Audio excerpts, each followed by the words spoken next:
إن الحمد لله نحمده ونستعينه ونستغفره ونعوذ بالله من شرور أنفسنا ومن سيئات أعمالنا من يهده الله فلا مضل له ومن يضلل فلا هادي له وأشهد أن لا إله إلا الله وحده لا شريك له وأشهد أن محمدا عبده ورسوله صلى الله تعالى عليه وعلى آله وصحبه وسلم تسليما كثيرا أما بعد সম্মানিত দিনী ভাতৃমণ্ডলী, আল্লাহ রাব্বুল আলামিনের প্রশংসা এবং প্রিয় নবী সাল্লাল্লাহু আলাইহি সাল্লামের উপর সালাত ও সালামের পর আজ 16ই শাওয়াল 1443 হিজরি মোতাবেক 17ই মে 2022 আমাদের ধারাবাহিক সাপ্তাহিক আলোচনা প্রতি মঙ্গলবার আজকে থেকে ইনশাআল্লাহ তাআলা মুখতাসার জাদুল মাদ নামক কিতাব থেকে সংক্ষিপ্ত জাদুল মাদ মূল কিতাব ইমাম ইবনুল কাইয়িম রাহিমাহুল্লাহর কয়েক খণ্ডে রয়েছে, আর তার সংক্ষিপ্ত একটি খণ্ড সংকলন করেছেন বা সংক্ষেপ করেছেন ইমাম শাইখুল ইসলাম মুহাম্মদ ইবনে আব্দুল ওয়াহাব রাহমাতুল্লাহি আলাইহি। এই কিতাবটি নবী করিম সাল্লাল্লাহু আলাইহি সাল্লামের আদর্শ জানার ক্ষেত্রে, ইবাদত বন্দেগীর ক্ষেত্রে, বিশেষ করে আদর্শ জানার ক্ষেত্রে অত্যন্ত গুরুত্বপূর্ণ কিতাব। আমরা এই কিতাবটি 2005-এর দিকে শুরু করেছিলাম। কয়েকটি অধ্যায় হয়তো আমরা আলোচনা করেছিলাম, ঠিক মনেও নাই। ভিডিও হয়তো খুব কমই হয়েছে, অডিও হয়েছিল, সেই যুগ তো ছিল, ওইরকমই যুগ ছিল। প্রথম 2005-এ আমাদের ভিডিও শুরু হয়, তারপরে আমরা যে কোনো কারণে হোক বন্ধ করে দিয়েছিলাম অথবা বন্ধ হয়ে গেছিল। অন্য কোনো দাস হয়তো শুরু করেছি, সেটা ধারাবাহিকভাবে শেষ করা হয় নাই। অল্প কিছু অধ্যায় নিয়ে আলোচনা করেছিলাম। এবার মনে করেছি ইনশাআল্লাহ তাআলা এই কিতাবটিকে আমরা শেষ করব অল্প সময়ের ভিতরে, আল্লাহ যেন তৌফিক দান করেন। এই কিতাবে মুহাম্মদ ইবনে আব্দুল ওয়াহাব রাহমাতুল্লাহি আলাইহি তিনি সংক্ষিপ্ত কিছু ভূমিকা নিয়ে এসেছেন, যেগুলি এমন কোনো জরুরি নয়, আর তাতে আমরা সময় লাগাতে চাইও না, যার ফলে সরাসরি নবী করিম সাল্লাল্লাহু আলাইহি সাল্লামের আদর্শ দিয়ে শুরু করব। আর আজকে প্রথম বিষয়বস্তু হচ্ছে, বলছেন লেখক, ফাসলুন, এই অধ্যায় হচ্ছে ফি হাদিহি সাল্লাল্লাহু আলাইহি ওয়াসাল্লাম ফিল ওযু, ওযুর ক্ষেত্রে প্রিয় নবী সাল্লাল্লাহু আলাইহি সাল্লামের আদর্শ। ওযুর ক্ষেত্রে নবী সাল্লাল্লাহু আলাইহি সাল্লামের আদর্শ, জি, হাদিয়ুন মানে আদর্শ। ওযুর ক্ষেত্রে নবী সাল্লাল্লাহু আলাইহি সাল্লামের আদর্শ কেমন ছিল, কেমন ওযু ছিল রাসূলুল্লাহ সাল্লাল্লাহু আলাইহি ওয়াসাল্লাম, সহজ ভাষায় যে রাসূলুল্লাহ সাল্লাল্লাহু আলাইহি ওযুর পদ্ধতি, এই ক্ষেত্রে জীবনের প্রতিটি ক্ষেত্রে তিনি আদর্শ। তো ওযুর ক্ষেত্রে তার আদর্শ আমরা জানবো, যাতে করে সেই আদর্শকে সামনে রেখে আমরা অনুসরণ করি বা সেইভাবে আমরা ইবাদত বন্দেগী সম্পাদন করি। ওযুটি একটি ইবাদত। ওযু ইবাদতের মাধ্যম, ওসিলাও আবার ইবাদত। ওযুর মধ্যে দুটো বৈশিষ্ট্য আছে। অনেকে ভাবছেন যে ওযু তার কোনো ইবাদত হয় না। ওযুটা একটা ওসিলা, মাধ্যম, একটি গুরুত্বপূর্ণ ইবাদত আদায় করার জন্য, সেটা হচ্ছে সালাত, হ্যাঁ, নামাজ পড়ার জন্য মাধ্যম ওসিলা হচ্ছে কি ওযু, মানে যোগ্যতা লাভ করা।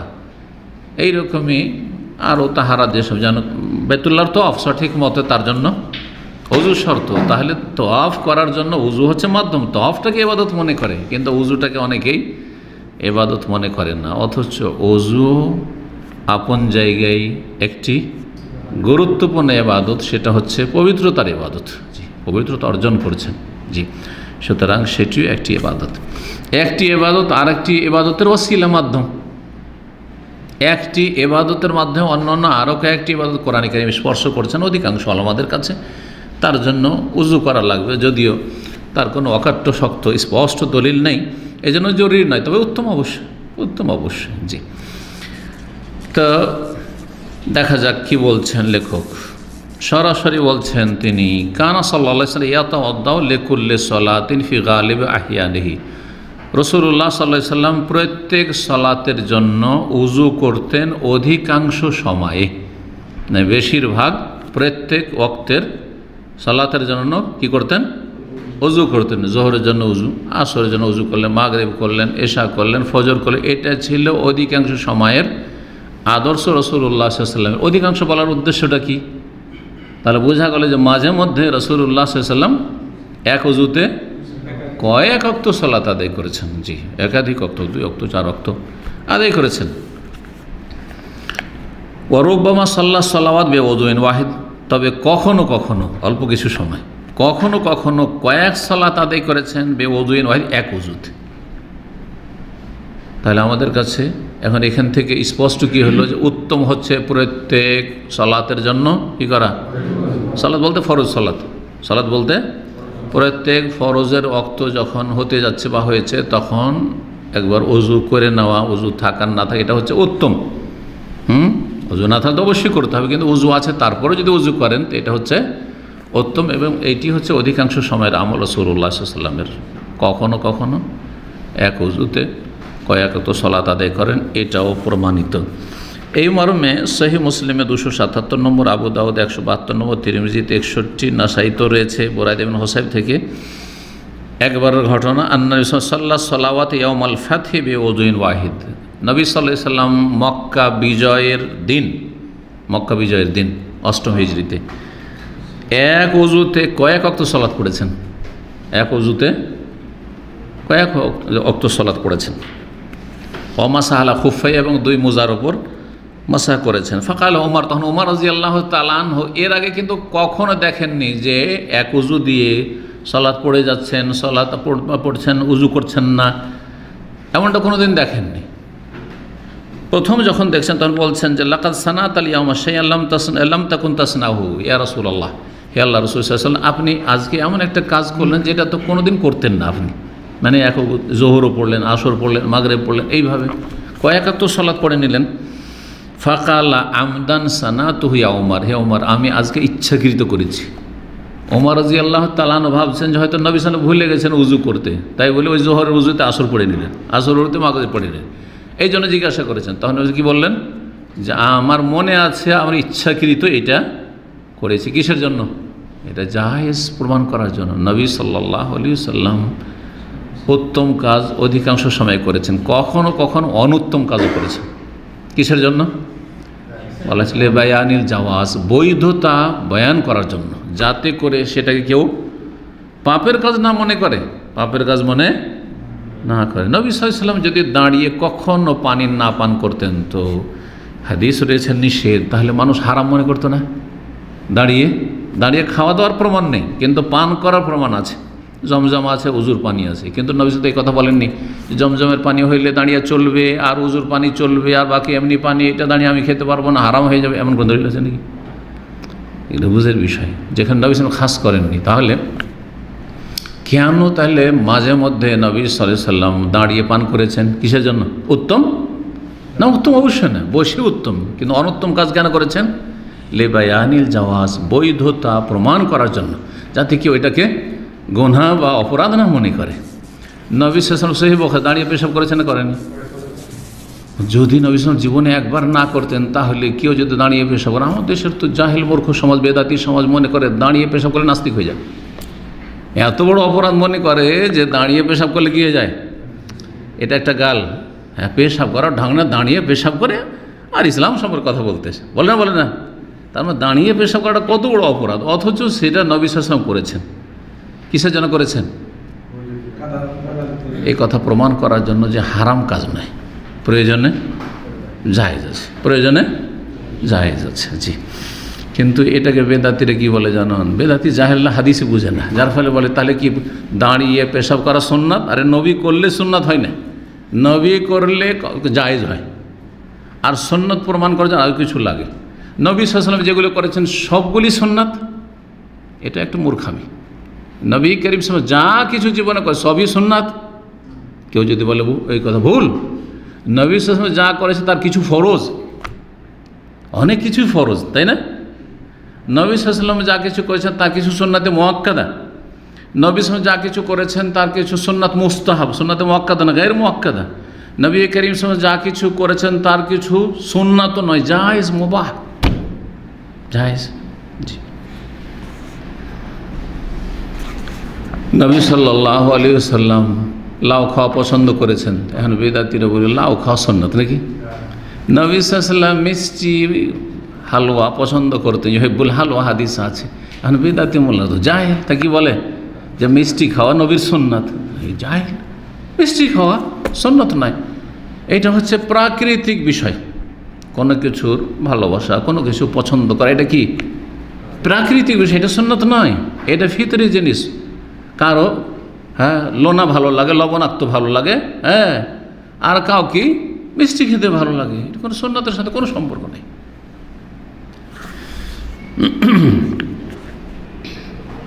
এই ছিল একটি মশলা। তাহলে দ্বিতীয় বিষয় বলছে ওয়াকানা ইয়াতাওয়াদ্দাউ তারাতান বিল মুদ। এখন নবী সাল্লাল্লাহু আলাইহি ওয়াসাল্লাম উযু করতেন, উযুর পানির পরিমাণটা কত হইত? উযুর পানির পরিমাণ কত হইত? বলছেন রাসূলুল্লাহ কখনো কখনো উযু করতেন 1 মুদ পানি দিয়ে। 1 মুদ সমান কত হইতে পারে গ্রাম? 600 গ্রাম। কে বলে 600 গ্রাম? মাশাআল্লাহ, 600 গ্রাম। জি, আনুমানিক 600 গ্রাম। এটি ছিল অধিকাংশ সময়। কখনো কখনো উযু করতে বেসোলোসাইহে তারাতান 2/3 মুদের 2/3, মানে মুদকে 3 ভাগে ভাগ করে 2 ভাগ, তাহলে কয়শো গ্রাম? 400 গ্রাম। 200 200 200 600। আর তৃতীয় অবে আজিয়াদা মিনহু তারাতান, আর কখনো কখনো 1 মুদের চাইতে একটু বেশি দিয়ে, তাহলে 600-র জায়গায় 700 গ্রাম, 750 800 গ্রাম, তার বেশি না। এনে যে 1 লিটার পানি লাগিয়ে দিলেন, 2 লিটার 5 লিটার পানি লাগিয়ে দিলেন, না, মোটেই না। এটা ছিল নবী সাল্লাল্লাহু আলাইহি ওয়াসাল্লামের সুন্নত।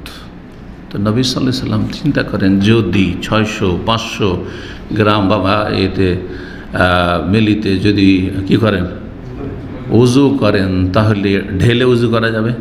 তাহলে উযুর ধরনটা কেমন হতো? একটু পানি নিয়ে ঘষা দাও, একটু পানি নিয়ে তখন চেহারাতে দিয়ে কি করা? ঘষা দেওয়া। পানির অভাব ছিল। সেটা ওয়াজিব নয় যে আপনার 500-600 গ্রাম হইতে, 500-600-র জায়গায় আপনি 1 লিটার হইতে পারে, 1 লিটার হইতে পারে। কিন্তু আপনি 4 লিটার 5 লিটার পানি আপনি লাগিয়ে দেন উযু করে, এটা হচ্ছে ইসরাফ, অপচয়। পানির ক্ষেত্রেও ইসরাফ, অপচয় আছে এবং আপত্তিকর গুনাহ হবে, যদি কবিরা না হোক, কিন্তু অবশ্যই গুনাহ। এটাও প্রমাণিত হাদিস, দ্বারা আবু দাউদ এরকম হাদিস রয়েছে, আরও সুনান কিতাবে। হয়ে গেল একটি মাসলা। তাহলে পরিমাণ উযুর পানির। ওয়াকানা মিন আইসারিন নাস সাব্বান লিমাইল উযু। নবী সাল্লাল্লাহু আলাইহি সাল্লাম সবচাইতে কম উযুর পানি ঢালতেন। উযুর পানি একটু করে ঢালতেন, একটু করে নিয়ে তারপরে উযু করছেন। আইসার মানে আকাল্লুন নাস, অল্প পানি, সবচাইতে কম পানিতে, অল্প পানিতে তিনি উযু করতেন নবী সাল্লাল্লাহু আলাইহি সাল্লাম। ওয়াইহাজ্জারু উম্মাতাহু মিনাল ইসরাফি, এবং এই ক্ষেত্রে উম্মতকে সতর্ক সাবধান করতেন অপচয় থেকে। পানির ক্ষেত্রে অপচয় করা থেকে। ঢালতে আছে, নল একদম ফুল পাওয়ারে খুলে দিয়েছেন, আর চলতে আছে, না। তারপরে এদিকে হাত ধুচ্ছেন, তারপরে নলটাকে বন্ধ করে দেন একটু। ঠিক কে করেন? কয়জন লোক আপনারা করেন? চলছে তো চলছে, আমার প্রয়োজন হবে তখন নিয়ে নেব, কিন্তু পড়তে আছে, এই পানিটা কোন কাজে লাগলো? একটু পানি নিয়ে এলেন, নলটাকে বন্ধ করে দেন, তারপরে আবার ধন, তারপরে আবার খুলে দেন। এটা হচ্ছে পানির ব্যবহারের উত্তম তরিকা। ওয়াসাহা আনহু, এবং নবী সাল্লাল্লাহু আলাইহি ওয়াসাল্লাম থেকে সহিহ সূত্রে প্রমাণিত, আন্নাহু তাওয়াদ্দা মাররাতান ওয়া মাররাতাইন ওয়া সালাসান। তাহলে পানির পরিমাণ, কত পানি ব্যবহার করতেন, এটা হয়ে গেল মাসলা। তারপরে অঙ্গ প্রত্যঙ্গগুলি কয়বার করে ধৌত করতেন, এটা আর একটা মশলা। এসব মশলা কিন্তু আমরা বুখারীতে বিস্তারিত আলোচনা করেছি।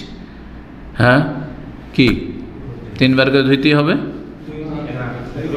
2 বার চলবে? 1 বার চলবে? সর্বনিম্ন 1 বার হচ্ছে ফরজ, 2 বার তার চাইতে ভালো, 3 বার পূর্ণ ভালো। 3 বারে বেশি করলে অপচয়, ঠিক নয়। আর যদি অঙ্গ প্রত্যঙ্গগুলি বিভিন্ন রকম করেন, কিছু অঙ্গ 1 বার, কিছু অঙ্গ 2 বার, কিছু অঙ্গ 3 বার, সেটা জায়েজ কি না? সেটাও জায়েজ। ওই কথাগুলি বলছেন নবী সাল্লাল্লাহু আলাইহি ওয়াসাল্লাম থেকে সহিহ সূত্রে প্রমাণিত যে তিনি 1 বার করে উযু করেছেন, 2 বার করে উযু করেছেন, মানে 2 বার করে পানি নিয়েছেন, 3 বার করে করেছেন। ওয়াফি বাযিল আযা মাররাতান, আর কখনো কখনো কিছু অঙ্গ 2 বার করে, ওয়া বাযুহা সালাসান, কিছু অঙ্গ 2 বার 3 বার করে, এইরকম করেছেন। কুলি এবং নাকে পানি দেওয়ার সময় কি করতেন? কুলি করা, গড়গড়া করা, আর নাকে পানি দাও, এই ক্ষেত্রেও 1 বারও করেছেন, 2 বার করেছেন, 3 বারও করেছেন। তাই বলছে ওয়াকানা ইয়াতামাদমাদু ওয়া ইয়াস্তানশিকু, নবী সাল্লাল্লাহু আলাইহি ওয়াসাল্লাম গড়গড়া করতেন, কুলি করতেন, ওয়া ইয়াস্তানশিকু, নাকে পানি টানতেন, বেগারফা, 1 অঞ্জলি নিয়ে। জি, অত আরাতান বেগারাফাতেন 2 অঞ্জলি নিয়ে, অত আরাতান বেসালাস 3 বার। তাহলে এই আরেকটি মাসলা হলো। তারপরে কুলি করার নাকে পানি দেওয়া দুটো কি আলাদা আলাদা করে সেপারেট করতেন নাকি দুটো একসাথে করতেন? এই ক্ষেত্রে ফুকাহাদের দ্বিমত আছে। হানাফি মাযহাবে কি আছে? আলাদা আলাদা কুলি করা, আলাদা পানি নিলেন আর নাকে পানি দেওয়ার জন্য আলাদা। এই মর্মে যে হাদিস আছে জয়ীফ, দুর্বল, কিন্তু সহিহ হাদিস দ্বারা যতগুলি হাদিস আছে যেটা প্রমাণিত সেটা হচ্ছে যে একসাথে করতেন। এইভাবে নিয়ে মুখে একটু দিলেন আর নাকে একটু দিলেন, এইটাই হচ্ছে সহিহ সুন্নাহ। বলছেন ওয়াকানা ইয়াসলু বাইনাল মাযমাযাত ওয়াল ইসতিনশাক, নবী সাল্লাল্লাহু আলাইহি ওয়াসাল্লাম গড়গড়া এবং নাকে পানি দেওয়া দুটোকে মিলাতেন, মানে একসাথে করতেন। প্রথমত একটু কষ্ট লাগবে, অনেক বলে কেমন করে করবো, মুশকিল লাগে। যদি একটু বেশি করে তো নাকে চলে যাবে বেশি, আর যদি একটু কম করে নাকের দিকে, এদিকে মুখে বেশি দিতে চাইতো, নাকের দিকে অনেক সময় যায়নি। জন্য যে বেশি করে পানি ভরতে হবে, কারণ আমাদের একটা ভুল ধারণা আমাদের দেশের মানুষের কি আছে যে নাকে খুব বেশি করে পানি দিতে হবে আর মুখ ভর্তি পানি নিতে হবে। এই ভুল ধারণার কারণে এই সমস্যাটা হয়েছে। না, এরকম এমন কিছু না, কিছুটা পানি মুখের ভিতরে গেল আর কিছুটা নাকে গেল, আর একসাথে দুটো কাজ হয়ে গেল। এটি হচ্ছে সহিহ সুন্নাহ। ওয়াকানা ইয়াস্তানশিকু বিল ইয়ামিন ওয়া ইয়ানতাসিরু বিল ইউসরা, আর নাকে যখন পানি দিতেন ডান হাতে পানিটা দিতেন না, এরকম করতেন, বাম হাতে, ডান হাতে দিতেন আর ঝেড়ে ফেলতেন বাম হাতে। ওই কথাই বলছেন যে ডান হাতে তিনি নাকে পানি টানতেন, ওয়া ইয়ানতাসিরু বিল ইউসরা। ইন্তিশাক হচ্ছে নাকে পানি টানা, আর ইন্তিসার হচ্ছে নাক ঝেড়ে ফেলা, নাক পরিষ্কার করা। নাক পরিষ্কার করতেন বাম হাতে। নাক পরিষ্কার করা মানে ময়লা আবর্জনা পরিষ্কার করা, আর ময়লা আবর্জনা পরিষ্কার করার ক্ষেত্রে শরীয়তের নীতিমালা হচ্ছে বাম হাতকে ব্যবহার করা। ওয়াকানা ইয়ামসাহু রাসাহু কুল্লাহু তারাতান ইউকবিলু বিয়াদাইহি ওয়া ইউদবিরু বিহিমা। রাসূলুল্লাহ সাল্লাল্লাহু আলাইহি সাল্লাম মাথার মাসে কেমন করে করতেন? 4 ভাগের 1 ভাগ। হানাফি মাযহাব বলছে 4 ভাগের 1 ভাগ করলে এটা ফরজ, বাকিটা সুন্নাত। শাফি মাযহাব বলছে 2, 4, 6টা 10টা চুল ছুলি হয়, এই জন্য করে একটু ছুলি কাজ হয়ে গেল, ফরজটা আদায় হয়ে গেল। ইমাম মালিক, ইমাম আহমদ তারা বলছে না, পুরো মাথার মাসা করা ফরজ, পুরো মাথার উপর মাসা করা, তো পুরো মাথার মাসা এটা ফরজ। আর এটাকে এখানে নিয়ে যায়, এখানে যেখান থেকে শুরু করে এখানে ফিরিয়ে নিয়ে আসা, এটা ফরজ নয়, এটা হচ্ছে মুস্তাহাব। তারা দুটোতে পার্থক্যটা বুঝেন। এতটুকু কেউ যদি করে পুরো মাথার উপর মাসা, মাথা কতটা, যতটাতে চুল আছে পুরো মাথার উপর মাসা করলেন আপনি, এটা ফরজ আদায় হয়ে গেল, কারণ পুরো মাথাতে আপনি হাত ফিরালেন পানি নিয়ে। আর যদি সেটাকে ঘুরিয়ে নিয়ে আসেন যেখান থেকে শুরু করেছেন, এটা হচ্ছে উত্তম সুন্নাত। জি, তাই বলছেন যে রাসূলুল্লাহ সাল্লাল্লাহু আলাইহি ওয়াসাল্লাম পুরো মাথার মাসা করতেন। ও তারাতান ইউকবিলু বিয়াদাইহি ওয়া ইউদবিরু, আর কখনো কখনো রাসূলুল্লাহ সাল্লাল্লাহু আলাইহি ওয়াসাল্লাম দুটো হাতকে সামনের দিকে নিয়ে যেতেন, সামনে থেকে পেছনে, ওয়া ইউদবিরু, আর তারপরে সেটা ফিরিয়ে নিয়ে আসতেন, পিছন থেকে সামনে ফিরিয়ে নিয়ে আসতেন, যেমন সেই হাদিস দ্বারা প্রমাণিত। আংশিক মাসা কখনো করেছেন, হানফি মাযহাব, শাফি মাযহাব যেমন বলছে তেমন, যে কিছু অল্প এরকম স্পর্শ করলেন বা এরকম করলেন, ব্যাস হয়ে গেল, এরকম করেছেন, কখনো করেননি। তাই বলছেন ওয়ালাম ইয়াসিহা, সহি সূত্রে প্রমাণিত নয় বা সহি নয় এই কথা, আন্নাহু ইকতাসারা আলা মাসে বা রাসি আলবাত্তা, কখনো আংশিক মাথার কিছু অংশ মাসাই করেছেন, এটা সহি নয়। এই দাবি বা এই কথা সহি নয়। তার মানে এই 2 মাযহাবের ফতোয়া ঠিক নয়। 4 ভাগের 1 ভাগ করলেই ফরজ আদায় হয়, অথবা কয়েকটা চুল ছুঁইলেই ফরজ আদায় হয়। শাফি এবং হানাফি এই 2 মাযহাবের ফতোয়া হচ্ছে সহিহ সুন্নাহ বিপরীত।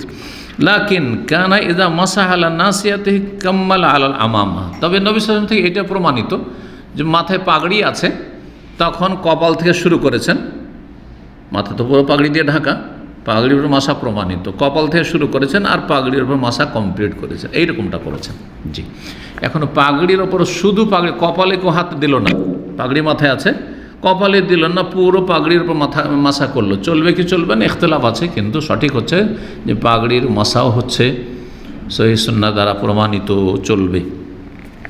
তাই বলছেন তবে নবী সাল্লাল্লাহু আলাইহি সাল্লাম যখন কপালের উপর মাসা করেছেন সেটা পূর্ণ করেছেন আলাল আমামা, পাগড়ির উপর মাসা করেছেন।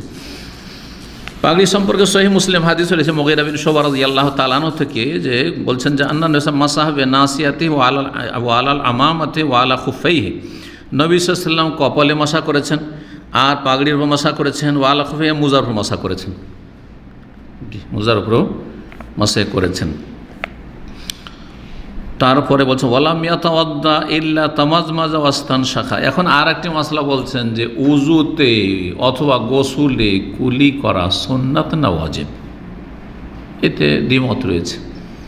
একদল বলছেন যে ওয়াজিব, উজু গোসুল দুটোতে, গোসল বলতে ফরজ গোসল, কারণ সুন্নত গোসল তো এমনি সুন্নত, দুপুরে গোসল করছেন, হ্যাঁ শরীর ঘেমে গেছে গোসল করছেন, ডেলি ডেলি গোসল করছেন, অথবা জুমার দিনের গোসল সুন্নত গোসল, কিন্তু ফরজ গোসল আদায় করছেন, সহবাসের গোসল, স্বপ্নদোষের গোসল, মাসিকের গোসল, হ্যাঁ এই ফরজ গোসলে নাকে পানি দেওয়া আর কুলি করা, নাকের ভিতরে যত পানি যায় নাপাকি দূর করার জন্য আর মুখের ভিতরে যায়, এটা ওয়াজিব না সুন্নাত? দুটো মত বা তিনটে মত রয়েছে। একটি মত হচ্ছে যে ওয়াজিব উজু গোসল দুটোতে, আর একটি মত হচ্ছে দুটোতে হচ্ছে সুন্নাত, আর আরেকটি মত হচ্ছে উজু সুন্নাত কিন্তু গোসলে ওয়াজিব, কারণ গোসল হচ্ছে যেহেতু ফরজ। এই বলে এইসব ইখতলাফ, কিন্তু এই ক্ষেত্রে সতর্কতা হচ্ছে সেটাকে জরুরি মনে করা এবং অবহেলা না করা। জি, তাই বলছেন লেখক ওয়ালাম ইয়াতাওয়াদ্দা ইল্লা তামাজমাজা ওয়াস্তানশাখা, নবী সাল্লাল্লাহু আলাইহি ওয়াসাল্লাম যখনই উজু করেছেন তাতে কুলি করেছেন, নাকে পানি দিয়েছেন। অর্থাৎ নবী সাল্লাল্লাহু আলাইহি ওয়াসাল্লাম এমন কোনো উজু করেননি যাতে কুলি করেননি, নাকে পানি দেননি, এমনটা করেননি, মানে কখনও নাকে পানি দেওয়া কুলি করা ছাড়েননি। তাহলে এ দ্বারা কী বোঝা যায়? এটা ওয়াজিবের কাছাকাছি। লেখক বলতে চাইছেন সেটা ওয়াজিব অথবা এর তাকিদ রয়েছে, সুতরাং করে নেবেন, উজুতে হোক অথবা গোসলে হোক, আর বিশেষ করে উজুতে। ওয়ালাম ইউহফাজ আনহু আন্নাহু আখাল্লা বিহিমা মাররাতান ওয়াহিদা, আর নবী সাল্লাল্লাহু আলাইহি ওয়াসাল্লাম থেকে এই বিষয়টি সুরক্ষিত নয়, মানে বর্ণিত নয় সুরক্ষিত সূত্রে, আন্নাহু আখাল্লা বিহিমা মাররাতান ওয়াহিদা, জীবনে একবারও ছেড়েছেন, কুলি করলেন না, উজু করলেন কুলি করলেন না, উজু করলেন নাকে পানি দিলেন না, এমনটা কখনো করেননি। সুতরাং কি বলতে চাইছেন লেখক তাহলে? যে ওয়াজিব, হ্যাঁ ওয়াজিব। ওয়াকাদ সাররাহাল ইমাম ইবনুল কাইয়্যিম, এখন আসল কিতাবের লেখক প্রথমে ইমাম ইবনুল কাইয়্যিম রাহিমাহুল্লাহ স্পষ্ট করেছেন ফি আকসার মিন মাওয়াদিমিন কুতুবি, তার কিতাবের একাধিক জায়গায় কি বেউজুবিল মাদমাদাতি ওয়াল ইস্তিনশাক, যে কুলি করা এবং নাকে পানি দেওয়া ওয়াজিব, কুলি করা নাকে পানি দেওয়া ওয়াজিব। ওয়াকাযালিকাল উযু মুরাত্তাবান মুতাওয়ালিয়ান, আরেকটি মাসলা হচ্ছে উযুতে তরতিব, তরতিব মানে পর্যায়ক্রম বজায় রাখা, পর্যায়ক্রমে উজু করা, যেইভাবে নবী সাল্লাল্লাহু আলাইহি ওয়াসাল্লাম উজু করেছেন এটা তো আছে, কিন্তু আরও সুন্দর করে বলি, সেটা হচ্ছে যেভাবে কোরআনে কারিমে আল্লাহ বর্ণনা করেছেন ফরজগুলি কি করা, যেইভাবে কোরআনে বর্ণনা করে সেইভাবে আদায় করা। কোরআনে কারিমে আল্লাহ কি বর্ণনা করেছেন?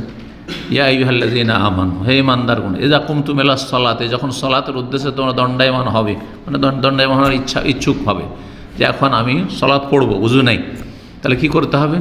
ফাগসিলু ওজুহাকুম, আগে চেহারা মুখমণ্ডল ধৌত করো, এক, ওয়াইদিয়াকুম, তোমাদের হাতগুলি ধৌত করো, এলাল মারাফিকে কনুই সহ, ওয়ামসাহু বিরউসিকুম, মাথার মাসে করো, ওয়ারজুলাকুম ইলাল কাবায়, তোমাদের পাগুলি ধৌত করো টাকনা সহ। তাহলে আগে কোনটা বললেন? চেহারা, তারপরে হাত, তারপরে মাথার মাসা, তারপরে পা ধোয়া, অথচ পাটা ধোয়া, চেহারাও ধোয়া, হাত ধোয়া। তো যদি এই তরতিব সিরিয়ালিটি ফরজ না হইতো তাহলে মাঝখানে মাসা ঢোকাবার প্রয়োজন কী ছিল? মাসাটাকে একবারই শেষে বলতেন। কথা বোঝা গেছে? যখন মাঝখানে মাসা নিয়ে এসছেন 3 নম্বরে, তারপরে 4 নম্বরে পা ধোয়ার কথা নিয়ে এসছেন, অথচ পা ধোয়ার প্রসঙ্গ চলছিল, তাহলে বোঝা গেল যে এই উদ্দেশ্যে আল্লাহ নিয়ে এসছেন যে যেইভাবে কোরআনে বর্ণনা করে ওইভাবে উজু করতে হবে। সুতরাং কেউ যদি এই তরতিবের খেলাফ, ধরেন কি করলো, মুখমণ্ডল ধৌত করলো, চেহারা ধুইল, আর তারপরে হাত ধুইল, আর তারপরে পা খান ধুয়ে দিল, আর শেষখানে মাথার মাসে করলো, তো উজু হবে? উজু হবে না, উজু হবে না। তরতিব ফরজ অধিকাংশ আইম্মাদের নিকটে, কিন্তু হানাফি মাজহাবে না। হানাফি মাজহাবে উজুর ফরজ কয়টি? 4টি। এই যে 4টা কথা, চেহারা ধোয়া, হাত ধোয়া, মাথার মাসে করা, আর পা। তরতিব ফরজ নাই তাদের কাছে, আগে পড়া হলে সমস্যা নেই। সুতরাং কেউ যদি আগে পা ধুয়ে নিল, পায়ে কাদা লেগে আছে, পাটা ধুয়ে নিল, মাথার মাসে করলো, আর তারপরে তখন কি করলো, হ্যাঁ হাত খান ধুলো, শেষখানে মুখটুক ধুয়ে ফিরে সে বেরিয়ে গেল, উজু হয়ে গেল। কিন্তু অন্য কারো কাছে উজু, শাফি, মালিকি, হাম্বলি এই 3 মযহাবে উজু হবে না। দ্বিতীয় মত হচ্ছে যে উজুতে কয়টি ফরজ? 5টি ফরজ। এই 4টি যে কোরআনে আয়াতে আছে, আর যেইভাবে কোরআনে বর্ণনা করা হয়েছে ওইটা 5 নম্বর, সেটা হচ্ছে তারতিব, মানে পর্যায়ক্রম বজায় রাখা। আচ্ছা, 5টা হয়ে গেল। শাফি মযহাবে 5টি, কিন্তু মালিকি মযহাব, তারপরে হানাবেলা, তারা বলছে কয়টি ফরজ? 6টি ফরজ।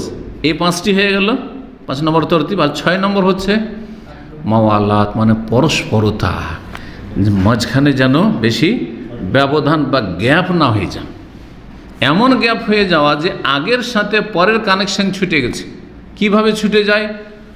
উজু করতে লেগেছিলেন আর মুখ ধোয়া হয়েছে, কলিটুলি করা আর মুখটা ধোয়া হয়েছে, বা হাত ধোয়া হয়েছে, মাথার মাসা বাকি, পা ধোয়া বাকি, আর একটা এমার্জেন্সি টেলিফোন চলে আসলো। আর চিন্তা করলেন যে কফিলের টেলিফোন অথবা আমার বাবার টেলিফোন, মায়ের টেলিফোন ধরে নিলেন, আর 10 মিনিট গল্প করতে করতে আগের অঙ্গগুলি শুকিয়ে গেছে। আগের অঙ্গ যদি শুকিয়ে যায় তাহলে পরেরটার সাথে আর কোনো সম্পর্ক থাকলো না, তাহলে আপনার আর একটি ফরজ ছুটে গেল, আগেরটা থেকে কাট অফ হয়ে গেছে, যার ফলে এ উজু হবে না, পুনরায় শুরু থেকে শুরু করতে হবে। কিন্তু ধরো 2 মিনিটের ব্যাপার, 5 মিনিট হয়ে যায়নি যে শুকিয়ে গেছে, আগের অঙ্গগুলি শুকায়নি, 2 মিনিটে সাধারণত শুকায়নি, 2 মিনিট টেলিফোনে কথা বলে আর তারপরে আবার মাথার মাসা যেখানে থেমেছিল ওখান থেকে শুরু করে, তাহলে জায়েজ হয়ে যাবে। বুঝতে পেরেছেন?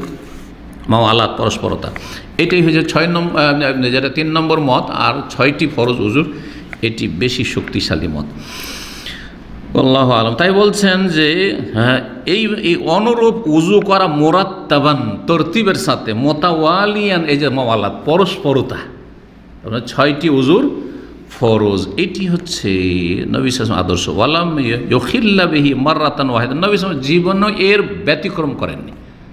এমন করেননি যে উল্টো পাল্টা উজু করে নিলেন, এমনও করেননি। তরতিব ছাড়া এমন করেননি যে নবী সাল্লাল্লাহু আলাইহি ওয়াসাল্লাম উজুর কিছু অঙ্গ আগে ধুয়েছেন আর তারপরে মাঝখানে গ্যাপ দিয়ে দিয়েছেন, এরকমটাও করেননি। জি, ওয়াকান ইয়াকসালু রিজলাইহি ইযা লাম ইয়াকুনা ফি জাওরাবাইনি। এখন মাসলা আসছে মোজার উপর মাসায় করার, মোজার উপর মাসে করা, সেটা কাপড়ের মোজা হোক অথবা চামড়ার মোজা হোক। হানাফি মযহাব আরও কিছু মযহাব আছে যারা বলছে যে চামড়ার মোজা হইলে মাসে চলবে, কিন্তু কাপড়ের মোজাতে মাসা চলবে না, যদিও মোটা হোক ওদের কাছে চলবে না, এইসব মোজা তাদের কাছে মাসা চলবে না। হতে পারে যে তাদের ইমামের কাছে ওই হাদিসগুলি পৌঁছেনি যে হাদিসগুলিতে কাপড়ের মোজার মাসেও প্রমাণিত, সোনানের কিতাব আবু দাউদ, নাসাই, তিরমিজি, এইসব আছে হাদিসগুলো, হাদিস সহিহ। জি, তো লেখক কি বলছেন? রাসূলুল্লাহ সাল্লাল্লাহু আলাইহি ওয়াসাল্লাম পা ধুইতেন যদি সেই দুটো পায়ে কোনো মোজা না থাকতো। জওরাবাইন মানে কাপড়ের মোজা, কাপড়ের মোজাও নেই, আর খুফাইন অথবা চামড়ার মোজাও পায়ে নেই, তখন কি করতেন? পা ধুয়ে নিতেন। জি, আর যদি পায়ে কাপড়ের মোজা অথবা চামড়ার মোজা আছে তখন খুলে ফেলতেন না। জি, সামনে সেই জন্য বলবে যে নবী সাল্লাল্লাহু আলাইহি ওয়াসাল্লাম মানে স্বাভাবিকতার ব্যতিক্রম করতেন না, যে অবস্থায় আছেন ওই অবস্থা অনুযায়ী আমল করতেন। আগে থেকে পায়ে মোজা আছে আর পবিত্র অবস্থায় পরিধান করা আছে, তাহলে কি করে নিলেন? মাসা করে নিলেন। এমনটা নয় যে খুইলে ফেলে তারপরে ধোও, এমন করেননি। আর এর বিপরীতটাও করেননি যে আগে থেকে মোজা ছিল না, হ্যাঁ, আর তারপরে উজু করে মোজা পরলেন আর তারপরে তার উপরে মাসা করছেন, মাসা করার জন্য, এমনটাও করতেন না। যে অবস্থায় থাকতেন ওই অবস্থাটা আমল করতেন। জি, তাই এই মর্মে হাদিস নিয়ে এসেছেন, বলছে ওয়ারাদা ফিল মাসহি আলাল জাওরাবাইন। ভাষ্যকার বলছেন যে কাপড়ের মোজার মাসে সম্পর্কে হাদিস এসেছে আহাদিস ও সহিহা সাবিতা, বেশ কিছু সহিহ হাদিস। চামড়ার মোজা তো আছেই, এগুলো হচ্ছে মশহুর হাদিস, মুতাওয়াতির মশহুর হাদিস, কিন্তু কাপড়ের মোজারও মাসা সহিহ হাদিস দ্বারা প্রমাণিত বেশ কিছু, যে হাদিসগুলি ইমাম জামালউদ্দিন কাসিম রাহমাতুল্লাহ আলাইহি একটি কিতাবে সংকলন করেছেন, এবং ইমাম আহমদ মোহাম্মদ শাকির রাহিমাহুল্লাহ, আলবানির আগে তিনি মুহাদ্দিস ছিলেন হাদিসের সহিহ জয়ীফের ক্ষেত্রে, মিশরের, এবং তিনি সেই হাদিসগুলির তাখরিজ করেছেন, অর্থাৎ সহিহ জয়ীফের হুকুম লাগিয়েছেন। তারপর ওয়ামসাহু উযনাইহিমা রাসিহি যাহির ওয়া বাতিন। নবী সাল্লাল্লাহু আলাইহি ওয়াসাল্লাম কানের মাসা কেমন করে করতেন বলছেন, নবী সাল্লাল্লাহু কানের মাসা করতেন, কানের বাহির ভাগ এবং ভিতর ভাগ দুটির মাসা করতেন। কিন্তু এই ক্ষেত্রে বাড়াবাড়ি করা, কানের মধ্যে আঙ্গুল ঢুকিয়ে একবারে এদিক সেদিক সবগুলি তল্লাশি নেওয়া, আজ পর্যন্ত আমি দলিল খুঁজে পাই না, কিন্তু এটা করতে অনেক ভাইদেরকে দেখি। মানে একজন প্রশ্ন করেছে যে আমাকে নাকি ও বলেছে কোনো আলোচনায় অথবা প্রশ্ন উত্তরে যে না, ভিতরে সব জায়গায় একবারে করতে হবে, নাড়াচাড়া করতে হবে। কোথায় আছে? না, বিশেষ কানের ভিতরে করেছেন আর বাহির ভাগটার মাসে করেছেন। কিন্তু মাসে মানে ভিতরে ঘোরাফেরা করতে হবে আঙ্গুল, এই রকমের কোনো স্পষ্ট দলিল নেই। যদি কেউ ফতোয়া দিয়ে থাকে তার ইজতিহাদি বিষয়, যে বাহিরটাতে ঘুরাইলাম সুতরাং ভিতরে একটু আঙ্গুলকে এদিক ওদিক ঘুরিয়ে দিই। জি। তারপরে বলছেন যে উজুর শুরুতে শেষে যে দোয়াগুলি বা জিকির আজকার রয়েছে এই মর্মে বলছে কুল্লু হাদিসিন ফি আজকারিল উযু, উজুর জিকির আজকার দোয়া সম্পর্কে যত হাদিস রয়েছে আল্লাতি তোকালু আলাইহি, যা এই উজুর আগে পরে বলা হয়েছে প্রায়গুলি হচ্ছে কাযিবুন, মিথ্যা জাল হাদিস। উজুর ক্ষেত্রে আপনাদেরকে বলি, শুনেছেন কিনা, প্রত্যেকটা অঙ্গের এক একটা করে দোয়া বেদাতির আবিষ্কার করেছে, সব জাল হাদিস। প্রত্যেকটা অঙ্গে যখন হাত ধুবেন কি দোয়া পড়বেন, কুলি করবেন কি পড়বেন, নাকে পানি দেবেন কি পড়বেন, মুখ ধুবেন কি করবেন ইত্যাদি, এক এক, যেমন সাফা মারার চক্করে এক এক চক্করে এক এক দোয়া আবিষ্কার, মিথ্যা ধর্ম। তাওয়াফের 7 চক্করে 7 দোয়া, ঠিক তেমনই উজুর প্রত্যেকটি অঙ্গে এক একটি করে দোয়া। এইসব জাল এক সময় জাহেল মূর্খ ধার্মিকরা গড়েছে। ওরা ধার্মিক ছিল কিন্তু মূর্খ ধার্মিক। জি, মূর্খ ধার্মিক মহা মুশকিল। জি,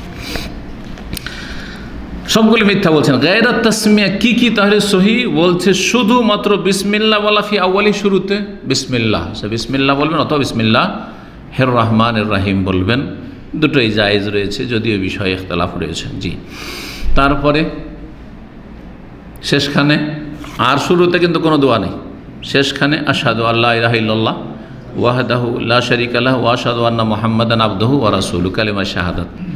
দ্বিতীয় দোয়া আল্লাহুম্মা জাআলনি মিনাত তাওয়াবিন ওয়া জাআলনি মিনাল মুতাতাহহিরিন। জি। তৃতীয় দোয়া বলছে হাদিসুন আখার ফি সুনানিন নাসাই, আর একটি হাদিস রয়েছে নাসাইতে, সুবহানাকা আল্লাহুম্মা ওয়া বিহামদিকা আশহাদু আল্লা ইলাহা ইল্লা আনতা আস্তাগফিরুকা ওয়া আতুবু ইলাইক। মজলিসের কাফফারা যে দোয়াটি রয়েছে সেই দোয়াটি। তো এখন এই যে দোয়াটি আল্লাহুম্মা জাআলনি মিনাত তাওয়াবিন ওয়া জাআলনি মিনাল মুতাতাহহির, এই দোয়াটি সহিহ মুসলিমে নেই, কিন্তু কালেমা শাহাদাত পড়াটি সহিহ মুসলিমে রয়েছে। তাই ইমাম ভাষ্যকার বলছেন যে ইমাম তিরমিজিতে 55 নম্বর হাদিসে নিয়ে এসেছেন, সেখানে আছে আল্লাহুম্মা জাআলনি মিনাত তাওয়াবিন ওয়া জাআলনি মিনাল মুতাতাহহিরিন, বোঝা গেছে। আর তাবরানীতে আছে। আর সহিহ মুসলিমে আছে 234 নম্বর হাদিস, সেখানে রয়েছে আশহাদু আল্লা ইলাহা ইল্লাল্লাহ ওয়া আশহাদু আন্না মুহাম্মাদান বা ওয়াহদাহু লা শারীকা লাহু ওয়া আশহাদু আন্না মুহাম্মাদান আবদুহু ওয়া রাসূলুহু। জি, বাকি থাকলো এই দোয়াটি, কাফারাতুল মজলিসের দোয়াটি, সুবহানাকা আল্লাহুম্মা ওয়া বিহামদিকা আশহাদু আল্লা ইলাহা ইল্লা আনতা আস্তাগফিরুকা ওয়া আতুবু ইলাইক, যেমন নাসাইর কথা বলেছেন লেখক ইমাম মুহাম্মদ আব্দুল্লাহ রাহিমাহুল্লাহ। আর ইমাম ইবনুস সুন্নি রাহিমাহুল্লাহ ইমাম নাসাইর বিশিষ্ট ছাত্র, তার একটি কিতাব রয়েছে জিকির আজকার আমালুল ইয়াউমি ওয়াল লাইলা, সেই কিতাবে নিয়ে এসেছেন আবু সাঈদ খুদরি রাদিয়াল্লাহু তাআলা বর্ণিত সনদ সহিহ। তাহলে ওযুর শেষে কয়টি দোয়া? 3টি দোয়া, কালেমা শাহাদাত সহিহ মুসলিম, আর যে আল্লাহুম্মা জামিনা তাওয়াবিন, এটি কেউ কেউ জয়ীফ বলেছেন, এটাও জেনে রাখা ভালো। এখানে কোনো আলোচনা করেনি, কিন্তু আমি বিস্তারিত যে আলোচনাগুলি করে তাতে বলেছি কেউ কেউ এটাকে দুর্বলও বলেছেন, তবে পড়া যেতে পারে, অনেকে সহিহ বলেছেন বা হাসান বলেছেন। আর যেটা সুবহানাকা কাফারাতুল মজলিসের, সেটা সহিহ সনদে প্রমাণিত। এটার আমল আমাদের সমাজে খুবই কম আছে, তাই না? তারপরে ওয়ালাম ইয়াকুন ইয়াকুলু ফি আউয়ালিহি নাওয়াইতু, এখন মাসলা আছে নিয়ত পড়বেন কি না উযুর আগে। আমাদের সমাজের লোকেরা পড়ে না, নাওয়াইতু আন আতাওয়াদ্দা, আমি উযুর নিয়ত করছি। কিসের জন্য? কার মুখস্থ আছে গদ বাঁধা নিয়ত? বলে গেছেন কার মুখস্থ আছে? লে রাফইল হাদাসে, মানে আমার হাদাস দূর করার জন্য। আর কেউ কেউ বানিয়েছে লেস্তে বাহাতে সলাতে, সলাদকে মবাহ করার জন্য, আমার জন্য সলাদ পড়া হারাম, কারণ উযু নেই, সেটাকে মুবাহ করবো, জায়েজ করবো, আমার জন্য সালাত পড়াতে হচ্ছে নাওয়াইতুল ওযু ওয়াল ইস্তিবাহাতি সালাতে, সালাত মুবাহ করার জন্য। এই দোয়া মানে দোয়া তো বলবো না, নাউযুবিল্লাহ, নিয়ত পড়া, নিয়ত পড়ারই জিনিস না। নিয়ত কিসের জিনিস? করার। আমি যে এগুলো কত রকম করে বুঝিয়েছি, নিয়ত করার জিনিস। আর নিয়ত করে কি দিয়ে? দিল দিয়ে, অন্তর দিয়ে। নিয়ত মুখ দিয়ে করা হয় না। কথা বোঝা গেছে? এক এক অঙ্গের এক একটা কাজ। এক এক অঙ্গের নিয়ত মানে কি? সংকল্প। সংকল্প। আমি মনে মনে নিয়ত আছে মক্কা যাব, মানে কি? এখানে না এখানে অন্তরে, এটার নাম নিয়ত। আর নিয়ত যে বেদাতপন্থীরা পড়ে, তারা পড়ে, করে না, আমরা করি। তারা পড়ে শুধু কয়েকটি ইবাদতে, সীমিত কয়েকটি ইবাদত। কিসে? সালাতে, নামাজে, আর কিসে? ওযুতে, আর কিসে? আর রোজাতে, হ্যাঁ, আর হজ উমরাতে হয়তো। যাকাত দেওয়ার সময় নিয়ত পড়ে? এদের মোল্লারাও পড়ে না, এদের ধনীরাও পড়ে না। কেউ পড়ে নাওয়াইতু যাকাতা, আমি যাকাতের নিয়ত করছি, আর যাকাত বন্টন করছি, নাওয়াইতু যাকাত। ফরজ ইবাদত এটি। জিকির আজকার ইবাদত না? সুবহানাল্লাহ, আলহামদুলিল্লাহ, লা ইলাহা ইল্লাল্লাহ, আল্লাহু আকবার, জিকির আজকার। দোয়া ইবাদত না? আর দোয়া হওয়াল এবার, দোয়াই তো আসলে ইবাদত।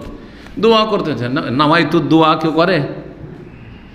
বিদাতিরা যে সালাম ফেরাবো মোনাজাত শুরু করলো, তো নিয়ত কোথায় পড়লো? তো নিয়ত কেন পড়েন না? এই কয়েকটা কাজে বেদাতির নিয়ত, এখান থেকে বোঝা যায় যে একবারে জাল, একেবারে জাল। এমনকি ইমাম আবু হানিফা, শাফি, মালিক কোনো ইমাম থেকেও প্রমাণিত না, কোনো মজহাবেও নেই, জাল মজহাব। এই জন্য আমি বলি যে মজহাব দুই রকম, একটা হচ্ছে আসল মজহাব, আর একটা নকল মজহাব।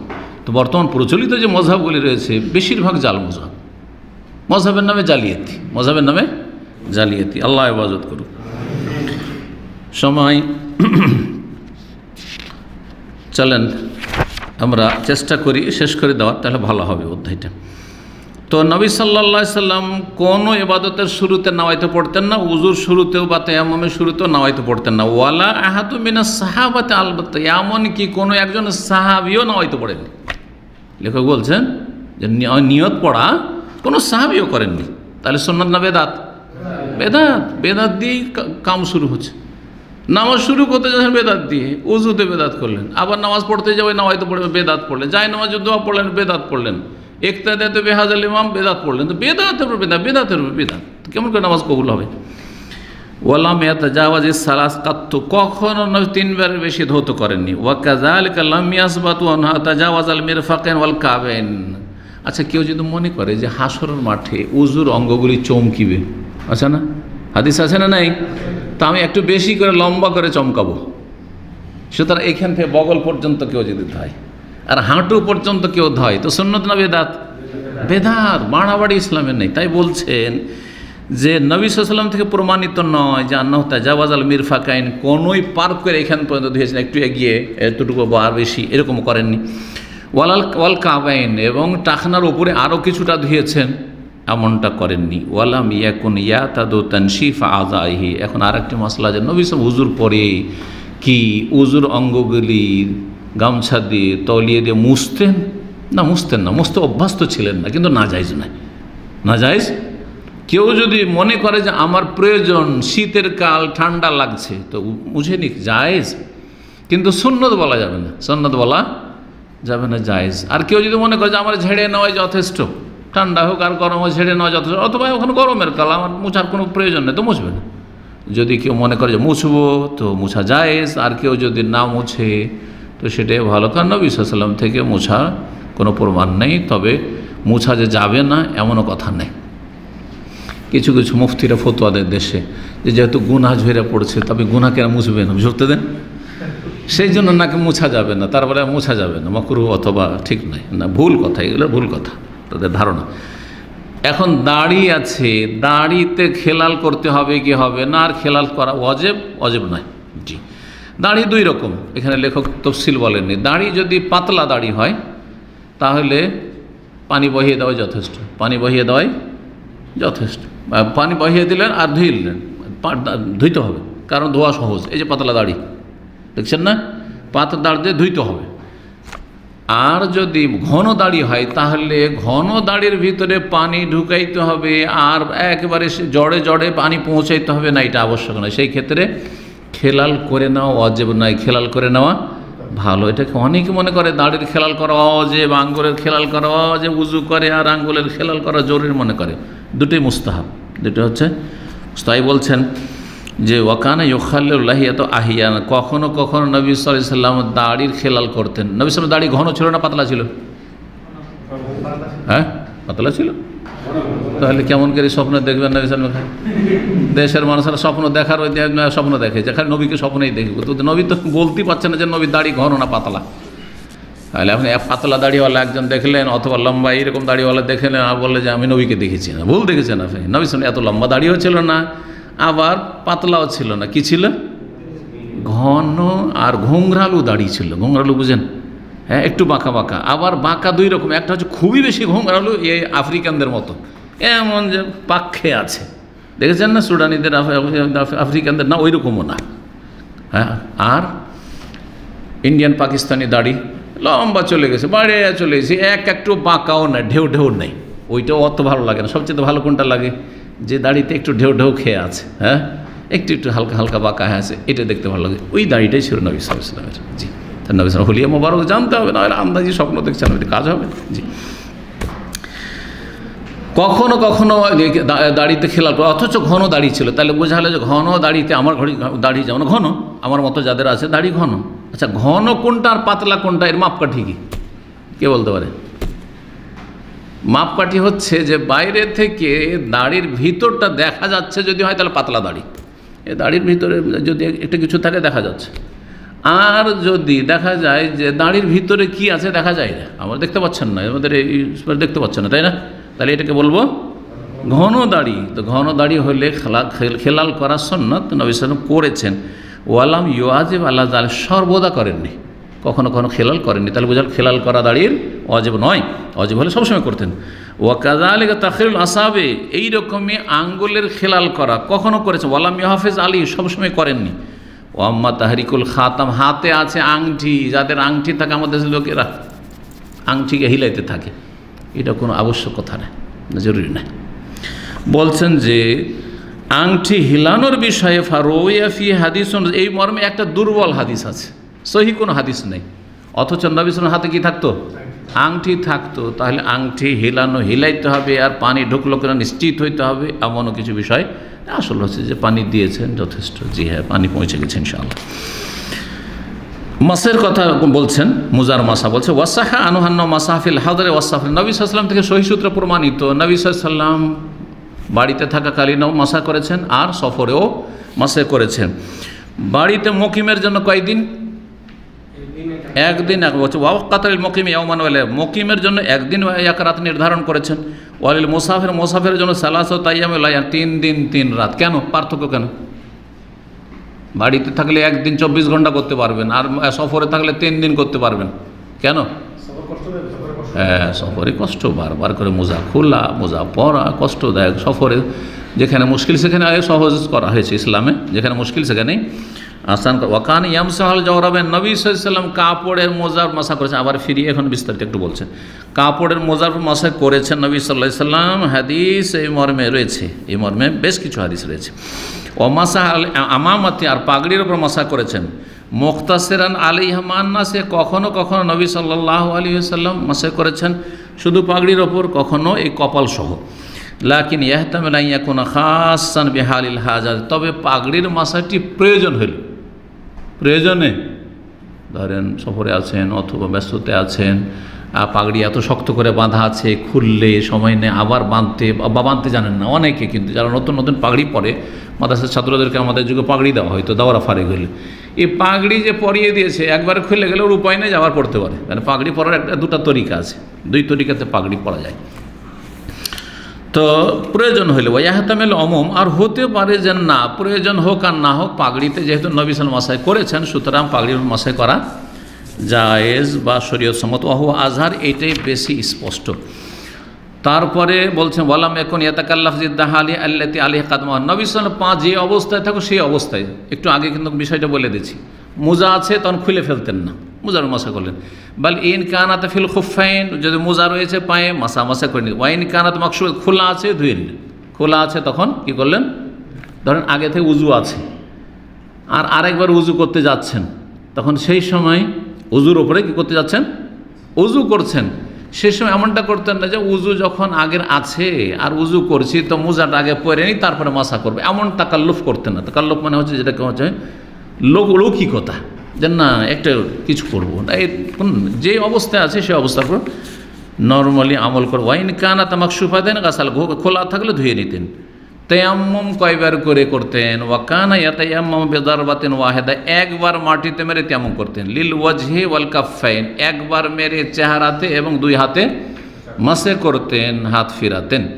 এটি হচ্ছে সহি হাদিস। পক্ষান্তরে হানাফি মাযহাবে তায়াম্মুমের ক্ষেত্রে দুটো ইখতিলাফ, একটি হচ্ছে দুইবার মারা একবারের জায়গায়, আরেকটি হচ্ছে একবার মেরে মুখমণ্ডল, আর একবার হচ্ছে হাত। জি। ওয়াতায়াম্মামু বিল আরদিল্লাতি ইউসাল্লি আলাইহা, কোন মাটির উপর মাসে করতেন? না মাটি বহন করে নিয়ে বেড়াতেন। আজকাল আমাদের দেশের লোকেরা অনেকে মাটি বহন করে, তবলিগিরা তো কী করে, ঢেলা নিয়ে বেড়ায়, যেখানে যাচ্ছে ওর সাথে একটা করে ঢেলা আছে, কোনো সুন্নাত নেই বরং বেদাত। যেই মাটিতে সালাত আদায় করতেন ওই মাটিতে মাসে করতেন। বলছেন তোরাবান কানাত, সেটা মাটি ধুলো হোক, আও সাবাখাতান লোনা মাটি হোক, লবণাক্ত মাটি, আও রামলান অথবা বালি হোক।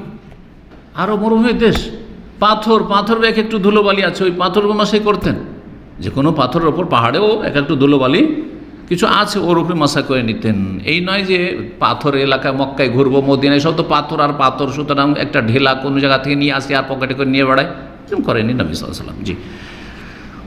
তারপরে বলছেন ওয়াসাহা আনহু, সহিহ সূত্রে প্রমাণিত, আনহু কাল হাইসুমা আদরাকাত রাজুলান মিন উম্মতি সালাত, আমার উম্মতের কোনো ব্যক্তিকে যে কোনো জায়গায় সালাতের রক্ত পেয়ে যাবে, ফাইনদাহু মসজিদুহু ওয়া তুহুরুহু, তার কাছে তার সিজদার স্থানও আছে, মানে ওই জায়গায় সালাত আদায় করে নেবে, ওইটি সিজদার স্থান। ও তাহুরুহু, তহুর না তাহুরুহু, তার কাছে পবিত্রতার মাধ্যমও আছে, অর্থাৎ কি আছে, ওখানে মাটিও আছে, মাটির উপরে সালাত আদায় করে মাটিতেই, ওই মাটিতে কি করবে, তায়াম্মুম করে নেবে।